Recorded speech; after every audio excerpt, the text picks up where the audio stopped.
Adelante, compañera.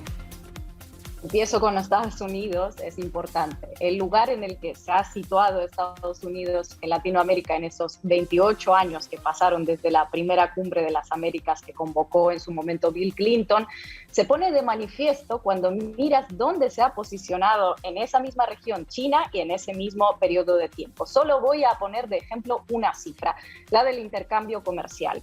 Desde 1994, el intercambio comercial entre Latinoamérica y China creció del 1,7% al 14,4%, y ahora se estima en unos 450.000 millones de dólares. O sea, China es hoy un socio comercial más importante para Latinoamérica que Estados Unidos. Y si bien Estados Unidos sigue siendo el principal inversionista en la región, con un 22% de todas las fuentes extranjeras que Latinoamérica recibe, la puerta al patio trasero se le está cerrando con un candado chino bien engrasado. Y ese candado, déjame adivinar, se llama Nueva Ruta de la Seda, ¿verdad? Así se llama, también es conocida como Una Franja, Una Ruta. Es una mega iniciativa china a la que ya se sumaron 148 países del mundo y 20 de ellos latinoamericanos. Se trata de un proyecto emblemático de Xi Jinping que lo propuso en 2013 y que consiste fundamentalmente en unir los 5 continentes a través de una red de grandes proyectos de infraestructura, emulando esa ruta de seda antigua de China, que era una especie de puente entre China y el mundo.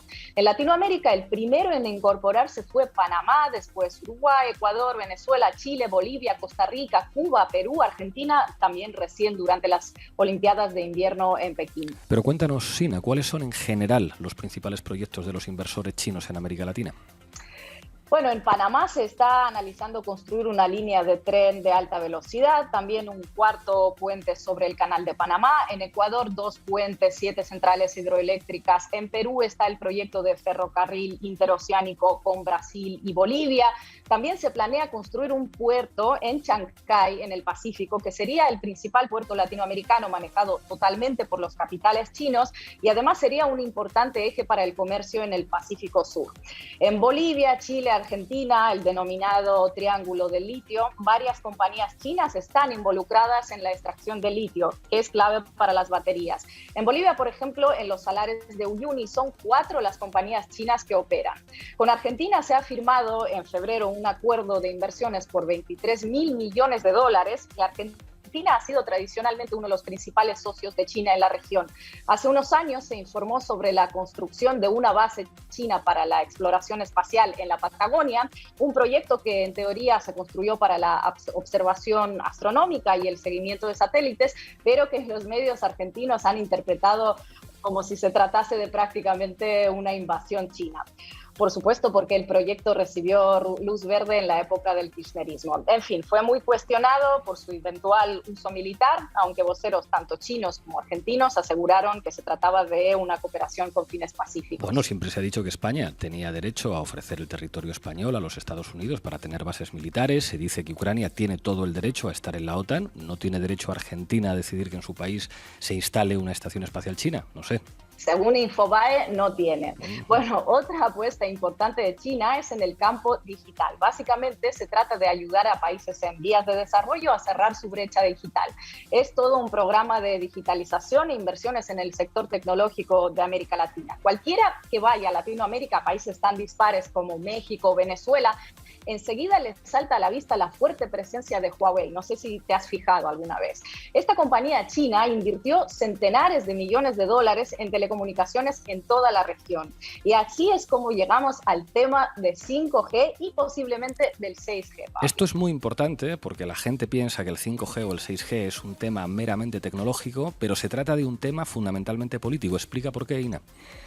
Efectivamente, bueno, porque con la tecnología 5G empezamos a hablar del Internet de las cosas y China está en la cima de la estandarización del 5G ahora mismo. ¿A qué me refiero con esa palabra? Un estándar es un conjunto de especificaciones técnicas que hace posible que distintos dispositivos puedan interactuar entre sí. Si tú, por ejemplo, hiciste un estándar, pero solo te sirve para que interactúen tu móvil con la lavadora de tu vecino, es que tu estándar funciona, pero no es ampliamente usado y bueno, mala suerte. Pero si se empieza a usar más ampliamente, comienzas a controlarlo todo. Claro, y en 5G China ocupa una primera posición más que destacada. Sí, y Estados Unidos intentó sacarla de ahí a empujones, sancionando a sus compañías claves en el desarrollo de esa tecnología, como son Huawei y ZTE, pero aún no ha logrado superar ese dominio. Por cierto, que irónicamente, tratándose de Estados Unidos, el país que controla a los grandes gigantes tecnológicos que lo saben todo sobre nosotros y se lo transmiten a su gobierno casi siempre que éste así lo requiere, el pretexto que usaron para aplicar estas sanciones contra China fue el de que China estaba recopilando información a través de sus redes 5G y transmitiéndosela a su gobierno. Hay un refrán castellano muy cruel que dice: se cree el ladrón que todos son de su condición. Sin duda, los estadounidenses están muy familiarizados con este proceder. Sí, pero China no solo financia proyectos de infraestructura. La presencia china en Latinoamérica se consolidó también mediante créditos a estados y financiamiento por parte de los principales bancos. Entre 2007 y 2019, que es el año en el que tenemos los últimos datos disponibles, el gigante asiático otorgó préstamos por unos 137 mil millones de dólares, a ver si logro pronunciarlo, a países de América Latina y el Caribe. Y casi la mitad de ese financiamiento lo recibió Venezuela, luego lo siguieron Ecuador y Brasil. Por supuesto, ha habido avisos por parte de medios afines a Estados Unidos sobre la dependencia que está creando China en Latinoamérica, sobre que en realidad está persiguiendo sus propios objetivos, etcétera, etcétera. Claro, como si las inversiones estadounidenses o europeas fueran desinteresadas y no buscaran hacer negocios, ¿no?